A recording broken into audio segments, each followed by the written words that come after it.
बिस्मिल्लाहिर्रहमानिर्रहीम। My YouTube family members, अस्सलाम वालेकुम। उम्मीद करती हूँ आप सब खैर खैरियत से होंगे। आज मैं आपको बताऊँगी ग्लास स्किन के लिए एक इजी सा मास्क, और इसका बहुत ही अच्छा रिज़ल्ट आपको मिलने वाला है। और इसके इंग्रेडिएंट्स की भी बहुत ज़्यादा नहीं, बल्कि आपके किचन में ही मौजूद चंद चीज़ों से बन जाएगा।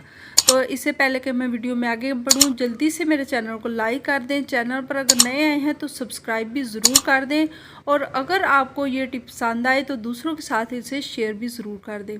तो बढ़ते हैं आज की अपनी आसान सी ग्लास स्किन के लिए मास्क की तरफ। तो सबसे पहले आपने 1 चम्मच एलोवेरा जेल लेना है, और 1 चम्मच ही इसके अंदर शहद का ऐड कर ले और अच्छे से मिक्स कर ले। अगर आप इसमें लेमन से आपको कोई एलर्जी या इचिंग नहीं होती, आधा चम्मच लेमन जूस डाल लें, नहीं तो उसकी जगह आप रोज़ वाटर भी डाल सकते हैं। डाल के अच्छे से ये आपका मास्क तैयार हो जाएगा। आपने इसको सारे चेहरे पर अप्लाई करना है। अप्लाई करने के बाद इसे 30 मिनट के लिए छोड़ दें, और 30 मिनट के बाद अपने चेहरे को सादा पानी से वॉश कर लें, और इससे बहुत ही अच्छा रिज़ल्ट आपको मिलेगा। और आपकी स्किन ना सिर्फ साफ़ और शफाफ हो जाएगी, साथ शाइन भी करेगी। तो कैसी लगी मेरी आसान सी ट्रिक? अगर पसंद आए तो इसे लाइक कर दें।